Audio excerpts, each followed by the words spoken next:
할렐루야. 오늘서부터 하나님의 언약 시리즈가 시작됩니다. 오늘 첫 번째 시간으로 아담 언약입니다. 어떤 사람은 말합니다. 이제는 구약 성경이 필요 없지 않나요? 예수님이 오셨고 그의 가르침으로 충분한데 어려운 구약 성경을 읽고 공부해야 합니까? 예, 공부해야 합니다. 구약 성경 없이 예수님을 소개하고 하는 것은 불가능합니다. 설명이 어려워져요. 예수님은 상상 속의 인물이 아닙니다. 꾸며내거나 생존하지 않았던 분도 아닙니다. 역사 속에 실존했던 분이죠. 자, 구약 성경은 그분에 대한 방대한 내용을 계시해 주고 있어요. 오실 메시아에 대해서 예언하고 있습니다. 그래서 구약 성경이 있기 때문에 우리는 예수님이 누구인지 더 잘 이해합니다. 하나님의 구원이 어떻게 이루어졌구나 understand 합니다. 그래서 구약 성경은 신약 시대의 사람들에게도 굉장히 유용한 책입니다. 자, 성경을 Old Testament, New Testament, 구약 성경, 신약 성경으로 크게 구분하죠. 옛 언약, 새 언약입니다. 자, 언약은 하나님의 약속입니다. 하나님은 인간과 언약을 맺으시고 그 언약에 근거해서 구원하세요. 그 약속하신 말씀에 근거해서 우리를 구원하세요. 언약과 구원은 서로 연결되어 있어요. 그래서 구속 언약이라고 합니다. 이 구속 언약은 아담 언약, 노아 언약, 아브라함 언약, 모세 언약, 또 다윗에게 주신 언약, 그리고 새 계명, 새 언약으로 구분합니다. 자, 이 언약은 일반적인 언약과 다릅니다. 성경의 언약은 일반 언약과 다릅니다. 성경의 언약은 쌍방간의 약속에 근거한 언약이 아니에요. 물론 쌍방간 이루어진 것도 있지만 하나님이 일방적으로 제정하신 약속입니다. 성경의 언약들에서 언약의 조건을 정하는 이가 하나님이세요.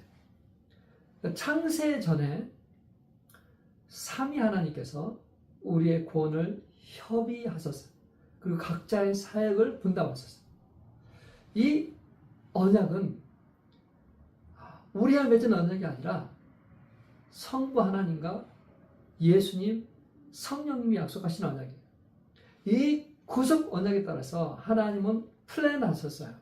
그리고 예수님은 인간의 몸으로 이 땅에 오셔서 구원을 완성하셨습니다. 성령님은 이 구원을 우리 각 사람에게 적용하여 구원받도록 하십니다. 하나님의 거룩한 백성으로 삶을 살게 하십니다. 성경은 히브리 민족의 신 이야기나 그들의 연대기를 기록한 것이 아니에요. 그것 이상이죠. 그것은 하나님의 구속 사역을 기록한 거예요. 성경은 구속의 역사입니다. 실제 역사 속에 존재하는 구속 사역. 자, 애굽의 바로, 바벨론의 느부갓네살, 페르시아의 고레스, 벨사살, 실제로 역사상 존재했던 인물입니다. 성경은 역사 속에 그리고 그 역사를 통해 하나님의 구원을 이루어가는 하나님의 사역입니다. 자, 헬라에서 시간이라는 단어는 두 가지가 있는데요. 크로노스와 카이로스입니다. 크로노스는 우리가 일반적으로 알고 있는 그런 시간 개념입니다. 시간, 초, 분 단위로 우리가 알고 있는 그런 시간이죠. 그러나 카이로스라는 그 단어는 어떤 특별한 의미를 지닙니다. 이것은 어떤 특정한 시간, 역사적으로 유명하고 의미가 있던 히스토리컬한 어떤 그러한 것을 이야기할 때 쓰는 단어입니다. 뭐 예를 들면 인디펜던스 데이, 또 진주만 공습, 또 9/11 어떤 그런 순간들을 기록한 것이라고 볼 수 있겠죠.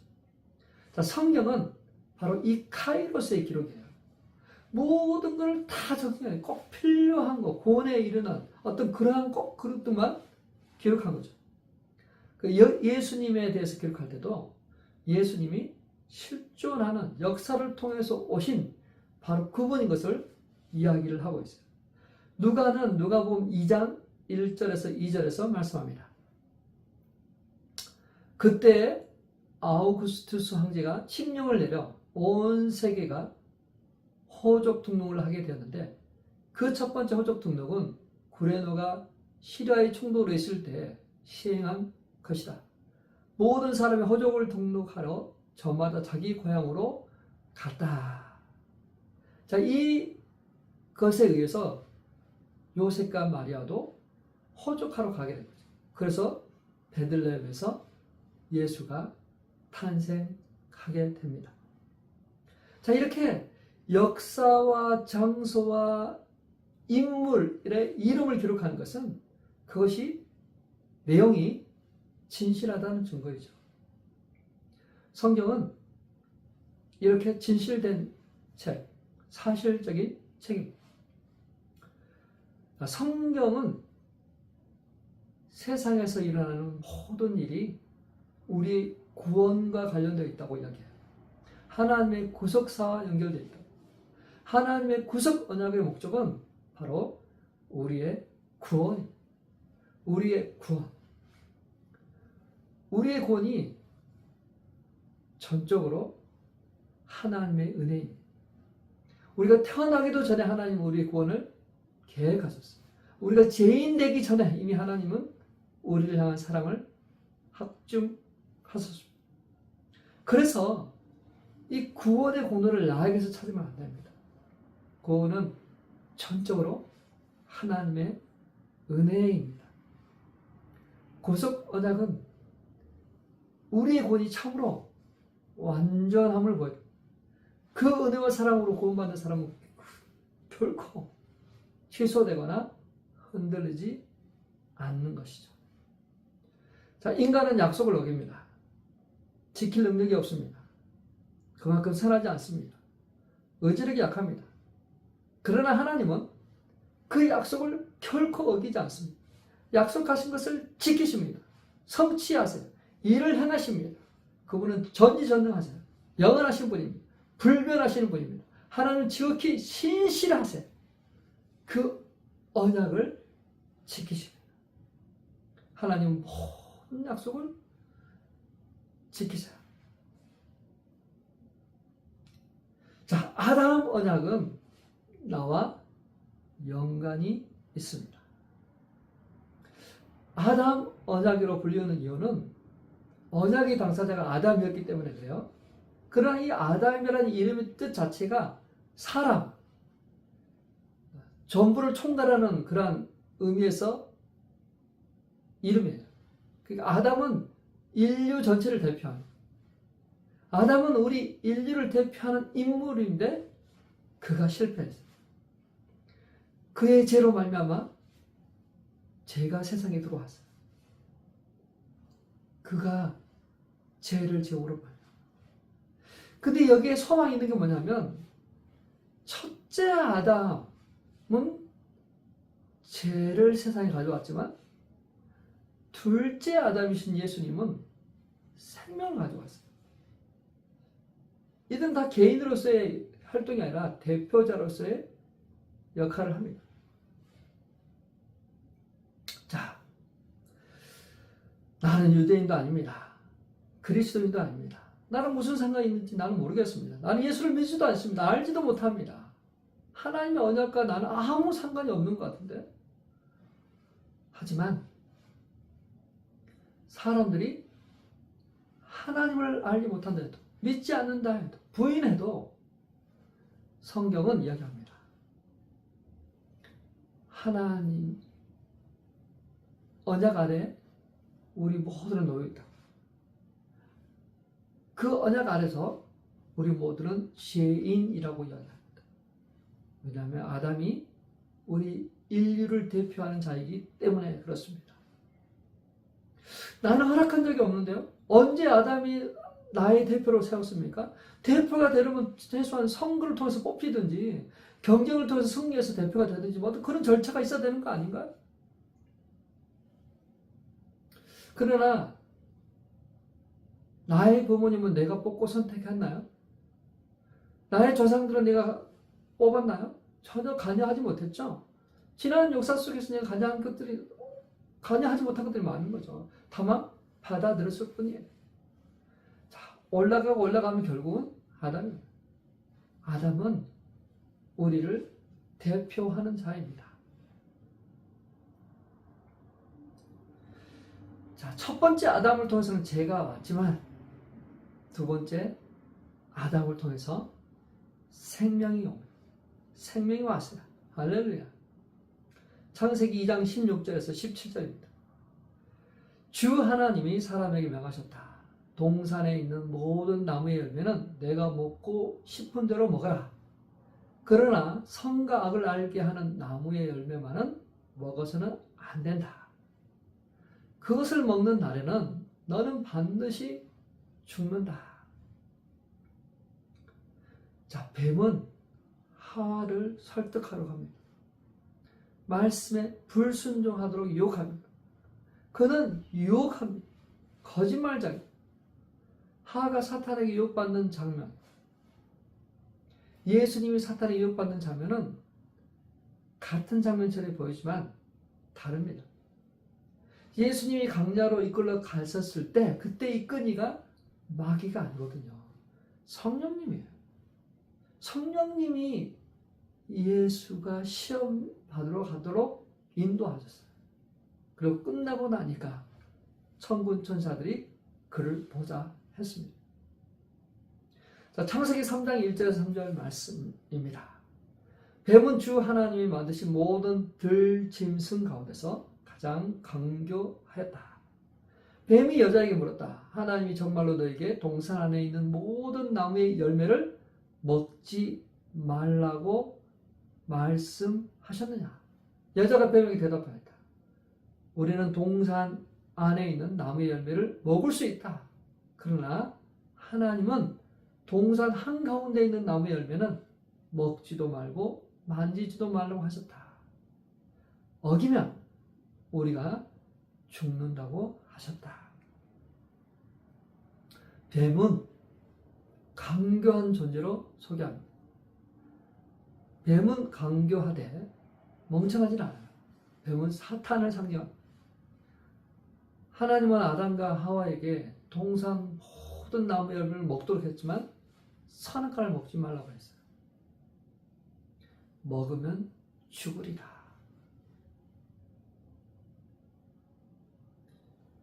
근데 사단이 그 말을 듣고 바로 받았지. 절대로 죽지 않는다. 하나님이 그렇게 이야기하신 것은 다른 이유가 있어. 그게 뭐냐면 창세기 3장 5절입니다. 하나님은 너희가 그 나무 열매를 먹으면 너희가 눈이 밝아지고 하나님처럼 되어서 선과 악을 알게 된다는 것을 아시고 그렇게 말씀하신 것이다. 그래? 하와는 선악과를 따먹습니다. 먹으면 하나님처럼 된다고 하니 결국 따먹고 아담까지 먹게 되죠. 자, 어떻게 돼야 될까요? 그들은 죽어야 되거든요. 근데 여기 하나님의 은혜가 즉각적으로 죽이지는 않고 이 죽음에 대해서 조금 더 폭넓게 생각하도록 합니다. 죽는다. 영원히 죽는다. 또 에덴 동산에 더 이상 머물지 못하고 추방당한다. 하나님께 교제가 끊어진다. 우리 세포가 죽어가고 있죠. 육체도 곧 죽음을 보게 될 거예요. 자, 우리 인생은 모두가 죽습니다. 한번 죽는 것은 사람에게 정해진 것이에요. 자, 죽음은 아담의 후손 모두에게 적용되는 것입니다. 왜냐하면 죽으리라 했거든요. 그래서 죽는 것입니다. 인간은 죽고 땅은 저주를 받습니다. 그래서 가시덤불을 내는 사람이 수고해야가 결실을 맛보도록 해요. 여자들은 해산의 고통을 더합니다. 해산은 사람이 맺을 수 있는 가장 위대한 결실이에요. 근데 때론 그 해산의 고통 때문에 그 엄청난 위대한 결실을 종종 잃어버리기도 합니다. 그러나 대부분의 여성들이 이야기합니다. 고백합니다. 그 심한 고통에도 아이를 낳는 것을 보면 그보다 더 신성한 어떤 것은 없다는 거죠. 너무 정말 신기하잖아요. 자, 여성은 해산의 수고, 또 뱀은 저주를 받아서 평생 배로 기어다니는 저주를 받습니다. 근데 여기서 이렇게 끝나지 않고 두 번째 아담이 출현할 것을 이야기해요. 첫 번째 아담은 죄로 인해서 실패했지만 두 번째 아담이 와서 이 모든 것을 회복할 것이다. 창세기 3장 15절입니다. 내가 너로 여자와 원수가 되게 하고 너의 자손을 여자의 자손과 원수가 되게 하겠다. 여자의 자손은 너의 머리를 상하게 하고 너는 여자의 자손의 발꿈치를 상하게 할 것이다. 자, 이게 언시복음이라고 해요. 복음인데 아주 좀 원시적인 두 번째 아담 언약이 죄로 인해서 세상은 나누어졌어요. 여자의 후손과 사단의 후손, 사단과 여자의 후손은 서로 원수가, 하나님은 자기 백성을 지키시고 구원하세요. 그래서 구원자가 오실 것이고 그 구원자는 바로 예수 그리스도입니다. 하나님의 언시복음을 약속하신 이유는 사람의 행위로는 구원 얻을 수 없고 오직 하나님의 은혜로만 구원이 가능하다. 하나님은 인간과 언약을 맺으시고 그 언약의 근거에서 구원하세요. 그래서 예수 그리스도를 이 땅에 보내주신 것이죠. 약속하신 말씀에 근거해서 그래서 그 언약에 따라서 그의 후손들을 복주시고 도우시고 이끄셨어요. 오늘 첫 번째 시간으로 아담 언약에 대해서 공부했습니다. 하나님께서 이 땅에 우리 인류를 창조하시고 복을 주시고 번성하게 하셨지만 죄가 들어오고 죄로 말미암아 죽게 됐어요. 근데 그걸 내버려 두지 아니하시고 하나님은 두 번째 아담이신 예수 그리스도를 보내주셨어요. 사단을 밟으시고 어둠 가운데 매여 있고 죽어 있는 영혼들을 살리는, 구원하는 그러한 일을 실행하게 됩니다. 사랑하는 성도 여러분, 우리는 예수 그리스도 은혜로 말미암아 구원 받은 거룩한 백성, 하나님의 자녀가 되었습니다. 혹시 아직까지 이 구원의 확신, 용서의 확신, 하나님의 자녀로서의 어떤 그런 정체성을 가지고 오지 못하고 있다면 꼭 예수 그리스도를 다시 한번 영접하고 받아들이는 은혜가 있어야 될 것입니다. 하나님의 은혜의 복음 가운데 담대히 나아가서 성령님께서 우리를 하여금 그 구원에 적용해서 구원받도록 하나님의 거룩한 백성 되도록 제 용삼의 확신을 갖도록 주 안에서 다시 새롭게 태어나는 그러한 놀라운 일들이 일어나는 우리 성도님 그리고 가정 되시길 주님의 이름으로 축원합니다. 하나님은 약속을 지키시는 분이세요. 언약을 지키시는 분이십니다. 우리가 기도할 때 그 언약의 말씀을 붙들고 약속의 말씀을 붙들고 기도해라. 그럼 하나님 반드시 이루어 주실 것입니다. 우리 약속의 말씀을 붙들고 승리하시는 저와 우리 성도님 되시길 주님의 이름으로 축원합니다.